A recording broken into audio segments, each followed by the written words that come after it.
got invited to the film club, which was great because I love movies, and also it gave me a chance to be a member of a group. It's really interesting. It's more of a chills and thrills kind of atmosphere, and the feeling is good. I like to see different films, different kinds of films in different parts of the world, and I mix well with the other people that come to see it. There's a few regulars that I get on well with, and it's nice. It encourages people from all different backgrounds who have lived different lives to come together on a Thursday night and watch a movie. I'm the volunteer coordinator at the Open Cinema. We meet every Thursday night and show a short film followed by a feature film, and I really enjoy it. We get to watch some interesting films, and some are good, some not so good, but that's half the fun. We discuss it and we find out people's tastes, and we generally have a good social time on Thursday nights. The film club's brilliant. I like the film club. It's been really great. It's been really good fun. And we get a free dinner, which is even better. I thought it was a normal film club until one night when something really strange happened to me. I was greeting people along with some of the other volunteers, and a couple of new guys arrived.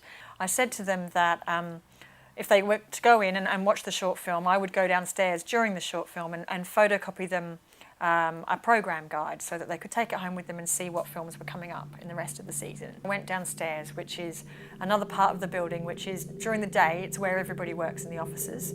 But at night there's usually nobody there. Usually we're the only ones in the building on a Thursday night in our cinema room. And I turned the photocopier on to warm it up.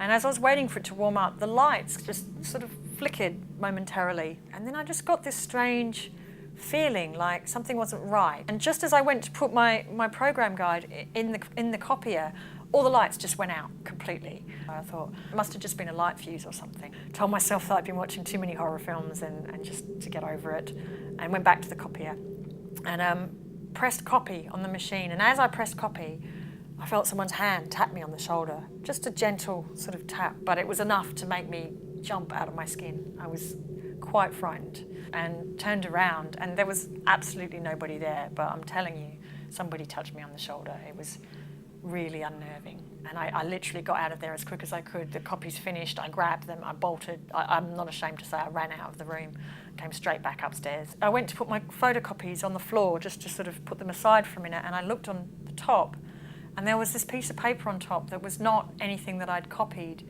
It was a photocopy of a hand, of a man's hand, and it totally freaked me out. I didn't want anybody to see it because I had no idea what was going on. We have a cigarette break before Lesley starts showing the film, and we were all out there, a whole group of us.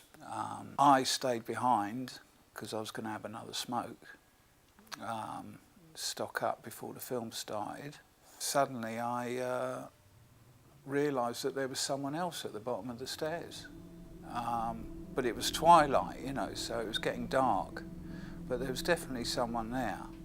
And I thought, rather than go back in to ask Ali for a light, I'll ask him. I said, excuse me, mate, have you got a light, please?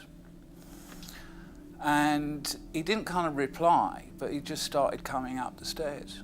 It was kind of featureless, but it was a person. As he sort of got nearer to the first section of the stairs, I started getting even more nervous. Also, the fact that I couldn't actually make him out made me feel really uneasy. And then I got this sort of waft of coal, which was really odd. It was a strong smell of coal. And I started to not feel so good about getting a light.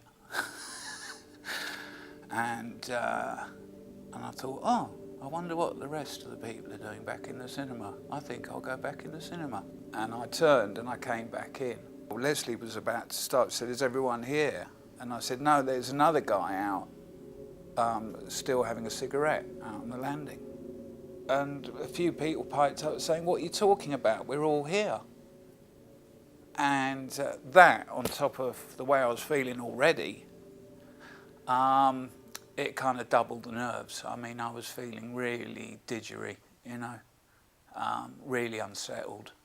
I didn't want to talk about it really, but I was running late that night, and I came to the film club and the door was closed, but when I rang the bell, there was no one there. obviously the people were upstairs kind of thing, but there was no one downstairs to open the door for me. I went to ring again and the door opened on itself. Well, that's what I thought. I looked behind the door and there was no one there. I waited a while downstairs and then I saw a shadow of a man heading towards the stairs. He ran up the stairs. I heard him running and I called out to him. I said, "Hey, you." But he didn't stop or anything. I ran after him up the stairs and he just disappeared. I didn't see him no more. He wasn't on the landing and he wasn't anywhere to be seen. I felt like something was going on because I can sense these things, so I just felt like there was something going on in the building. Was frightened, really scared. The place is pretty spooky. There's been a few weird things that have happened, and to me personally it's embarrassing, but I don't usually tell people, but I was going to the toilet one night while the film was in progress. I had to like sneak out. But when I tried to lock it, the lock kept pinging open again. It's like I'd done it 2 or 3 times. Like because I was needing the toilet, so I just went and done the toilet, and there was a crash and a thud and like noise from outside the toilet door. Like it sounded like there was a scuffling noise, like somebody was fighting, and like as if that wasn't spooky enough. And the taps was going on and off by themselves. So I quickly finished doing the toilet, and I felt really anxious to get out because I was wanting to see who was fighting. When I tried to get out, the door lock wouldn't open this time, which was worse because I knew that it couldn't lock from before. So I struggled with the door, and eventually, like the lock gave way and I got out. When I got out, everything was just normal. There was no debris or anything. Now all the pictures were still straight on the walls. I was expecting to see somebody lying on the floor or blood or something, but there was nothing. It was really freaky. I used to do a lot of drugs in the 80s, and I thought maybe it was like a flashback to the drugs or something, or maybe I was just going mad. We had started the feature, so the evening had gone as normal. The room that we watched the films in, on the side of it is a corridor, and there's windows off this room onto the corridors. And I was sitting by one of these windows, and I noticed a kind of shape move past the window, shape of a figure move past the window. So I popped out from watching the film to see who it was, which is when I saw him at the end of the corridor. I figured it was someone making a cup of tea, but felt a little bit strange. But moved down the corridor towards him and was kind of feeling more and more frightened. I suppose because he had his back to me as well, and there was kind of this weird smell, which wasn't like, I don't know, I can't describe it. But I just walked towards him and I called out to him, "Are you okay?" I said, "I'll make you a tea," because I assumed that he was making a tea.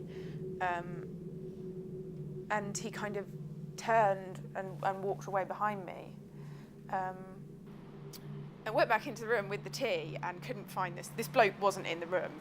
And then Lesley, who is our other volunteer, and she said to me that I looked ill and was I all right? And I was kind of still holding this tea. And then I said that I told her what had happened. She started to say there was something about a man that none of us had seen, and a bunch of other people said, "Oh, don't be silly, Holly," and they said goodbye and left. And then a few people hung back. And I think there was Sybil and Ali was there and Mark was there, and they hung back and they said, tell us about this man. And Holly started explaining her encounter, and slowly, one by one, everyone started to open up and tell these stories of things that had happened to them. I did think for a wee bit I was going mad, but like it was funny because everyone else was hiding there. They didn't tell their stories to anyone either because they were thinking the same. I remember it clearly when we all started feeling it was all right, feeling safe to talk about these things. That we were looking at each other going, "I don't believe, this is getting really odd." I don't know, I was just confused about it all. So I just let my mind block it kind of thing until I'd heard. I think that actually made me feel a lot better talking about it, and I didn't really feel frightened anymore, because I think had I not spoken about it, I would have been scared to come back, because the building is weird. It is say weird, there is something here. We just stayed in a daze with each other, just talking about it, and tried the best we could to overcome whatever situation was going on. Since we've all opened up, I think we've kind of made a bit of a joke about it, and it's not because it's funny, but I think you make light of these things to make them easier to accept. And we've all started to have a bit of a joke. We've named him. Someone said they smelt coal, but I thought it smelled like frankincense, so that's why I decided to call him Frank. And so everybody started calling it Frank after that, and then it's been a joke, ongoing thing. Like when something strange happens, because strange things still happen, that we just go, it was Frank. Whoa, we've got a ghost, you know.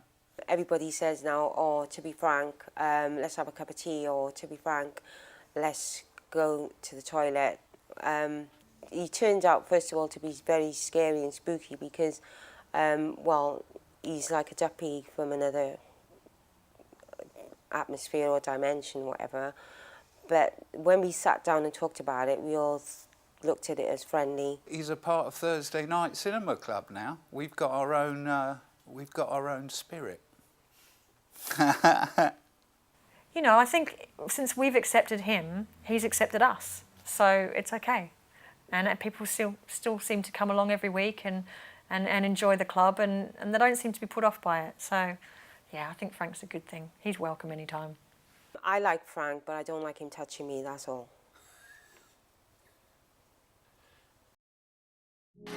Rolling. 16, take 2. Action!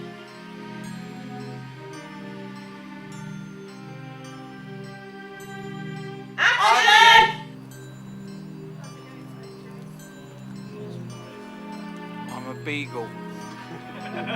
What passed?